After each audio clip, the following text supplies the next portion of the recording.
Gulf ರಾಷ್ಟ್ರಗಳಲ್ಲಿ ಯುದ್ಧ ವಾತಾವರಣ ಮುಂದುವರೆದಿದೆ. ಕುವೈತ್ನಲ್ಲಿ ಶೃಂಗೇರಿಯ ತಾಯಿ ಮಗಳು ಸಿಲುಕಿ ಪರದಾಡ್ತಿದ್ದಾರೆ. ಮಾರ್ಚ್ 8ಕ್ಕೆ ಬುಕ್ ಆಗಿದ್ದ ಟಿಕೆಟ್ ಕ್ಯಾನ್ಸಲ್ ಆಗಿದೆ. ಶೃಂಗೇರಿ ಪಟ್ಟಣದ ಗಿರಿಧರ್ ಅನ್ನೋರ ಮಗಳು ಅಪೂರ್ವ ಮೊಮ್ಮಗಳು ಆಯುಷಿ ಕುವೈತ್ನಲ್ಲಿ ಲಾಕ್ ಆಗಿದ್ದಾರೆ.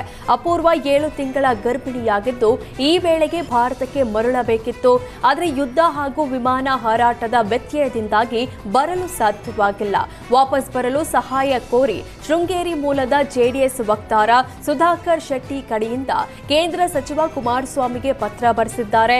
ತಾಯಿ ಮಗಳನ್ನ ಸುರಕ್ಷಿತವಾಗಿ ಭಾರತಕ್ಕೆ ಕರೆತರಲು ಮತ್ತು ಕುವೈತ್ನಲ್ಲಿನ ಭಾರತೀಯ ರಾಯಭಾರಿ ಕಚೇರಿ ಸಂಪರ್ಕಿಸಿ ಸಹಾಯ ಮಾಡುವಂತೆ ಮನವಿ ಮಾಡಿದ್ದಾರೆ.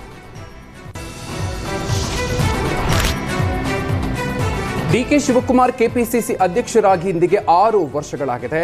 6 ವರ್ಷಗಳನ್ನು ಯಶಸ್ವಿಯಾಗಿ ಪೂರೈಸಿರುವ ಡಿಕೆ ಶಿವಕುಮಾರ್ಗೆ ಸಿಎಂ ಸಿದ್ದರಾಮಯ್ಯ ಅಭಿನಂದನೆ ತಿಳಿಸಿದ್ದಾರೆ. ಡಿಕೆ ಶಿವಕುಮಾರ್ ಅವರ ಸಂಘಟನಾ ಚಾತುರ್ಯ, ಸೈದ್ಧಾಂತಿಕ ಬದ್ಧತೆ ಮತ್ತು ಕಠಿಣ ಶ್ರಮ ನಮ್ಮ ಪಕ್ಷದ ಎಲ್ಲ ಯುವ ನಾಯಕರಿಗೆ ಮಾದರಿ. ಬಿಜೆಪಿ ಸುಳ್ಳು ಕೇಸ್ಗಳನ್ನು ಹಾಕಿ ಕಿರುಕುಳ ನೀಡಿದ್ರು ಡಿಕೆ ಶಿವಕುಮಾರ್ ಮಣಿಯದೆ ಪಕ್ಷಕ್ಕೆ ನಿಷ್ಠರಾಗಿ ಉಳಿದಿರೋದು ಪಕ್ಷದ ಬಗ್ಗೆ ರಾಜಿ ಇಲ್ಲದೆ ನಿಷ್ಠೆಗೆ ಸಾಕ್ಷಿಯಾಗಿದೆ. ಇದು ಕಾಂಗ್ರೆಸ್ ಪಕ್ಷದ ಲಕ್ಷಾಂತರ ಕಾರ್ಯಕರ್ತರಿಗೆ ಸ್ಫೂರ್ತಿದಾಯಕ ನಡವಳಿಕೆಯಾಗಿದೆ. ಕೋಮುವಾದಿ ಶಕ್ತಿಗಳನ್ನು ಸೋಲಿಸಿ ಕಾಂಗ್ರೆಸ್ ಪಕ್ಷವನ್ನು ಅಧಿಕಾರಕ್ಕೆ ತರೋದಕ್ಕೆ ಡಿಕೆ ಶಿವಕುಮಾರ್ ಹಗಲಿರುಳು ದುಡಿದಿದ್ದಾರೆ. ರಾಜ್ಯವನ್ನ ಸರ್ವ ಜನಾಂಗದ ಶಾಂತಿಯ ತೋಟವಾಗಿ ಮತ್ತೆ ಕಟ್ಟುವಲ್ಲಿ ಡಿಕೆ ಶಿವಕುಮಾರ್ನ ಹೆಗಲಿಗೆ ಹೆಗಲಾಗಿ ನಿಂತಿದ್ದಾರೆ. ನನಗಿಂತ ಕಿರಿಯರಾದ ಶಿವಕುಮಾರ್ ಅವರಿಗೆ ಉಜ್ವಲವಾದ ರಾಜಕೀಯ ಭವಿಷ್ಯವಿದೆ. 2028ರಲ್ಲಿ ಕಾಂಗ್ರೆಸ್ ಪಕ್ಷವನ್ನು ಅಧಿಕಾರಕ್ಕೆ ತರಬೇಕು ಎನ್ನುವುದು ನಮ್ಮೆಲ್ಲರ ಬಯಕೆಯಾಗಿದೆ ಅಂತ ಸಿದ್ದರಾಮಯ್ಯ ಟ್ವೀಟ್ ಮಾಡಿದ್ದಾರೆ. ಮನೆಯಲ್ಲಿ ಜಗಳ ಮಾಡಿ ವಿಂಡ್ ಪವರ್ ಟವರ್ ಏರಿ ಕೂತಿದ್ದ ಭೂಪನನ್ನ ಕೊನೆಗೂ ಅಗ್ನಿಶಾಮಕ ದಳದ ಸಿಬ್ಬಂದಿ ರಕ್ಷಿಸಿದ್ದಾರೆ. ಕೊಪ್ಪಳದ ಯಲಬುರ್ಗಾ ತಾಲೂಕಿನ ಉಚ್ಚಲಕುಂಟ ಬಳಿ ಘಟನೆ ನಡೆದಿದೆ. ಮನೆಯಲ್ಲಿ ಕ್ಷುಲ್ಲಕ ಕಾರಣಕ್ಕೆ ಜಗಳ ಮಾಡಿ ರಾತ್ರಿ ಟವರ್ ಏರಿದ್ದು ಗೊತ್ತಾಗ್ತಿದ್ದಂತೆ ಕೂಡಲೇ ಪೊಲೀಸರಿಗೆ ಸ್ಥಳೀಯರು ವಿಷಯ ತಿಳಿಸಿದ್ರು. ಪೊಲೀಸರು ಅಗ್ನಿಶಾಮಕ ದಳದ ಸಿಬ್ಬಂದಿ ಶರಣಪ್ಪನನ್ನ ರಕ್ಷಿಸಿ ಆಸ್ಪತ್ರೆಗೆ ಸೇರಿಸಿದ್ದಾರೆ.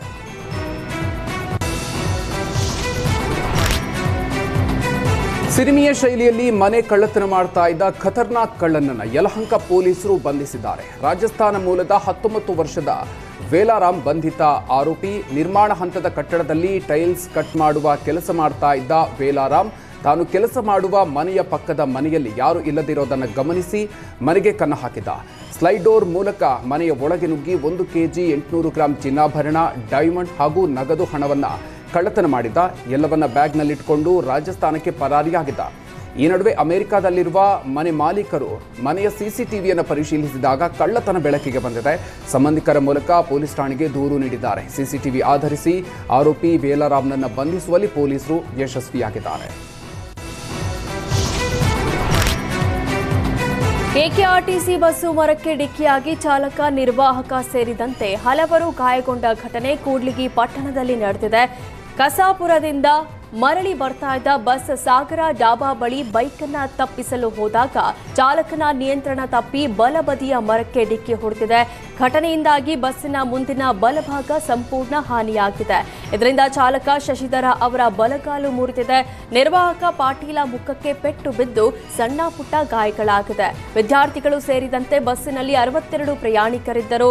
ಅನೇಕರಿಗೆ ಸಣ್ಣ ಪುಟ್ಟ ಗಾಯಗಳಾಗಿವೆ. ವಿಷಯ ತಿಳಿದ ತಕ್ಷಣ ಕೂಡ್ಲಿಗಿ ಠಾಣೆಯ CPI Prahlad R Channagiri, PSI C Prakash ಸ್ಥಳಕ್ಕೆ ಭೇಟಿ ನೀಡಿದ್ರು. ಗಾಯಾಳುಗಳನ್ನು ಪಟ್ಟಣದ ಸಾರ್ವಜನಿಕ ಆಸ್ಪತ್ರೆಗೆ ಸೇರಿಸಲಾಗಿದೆ.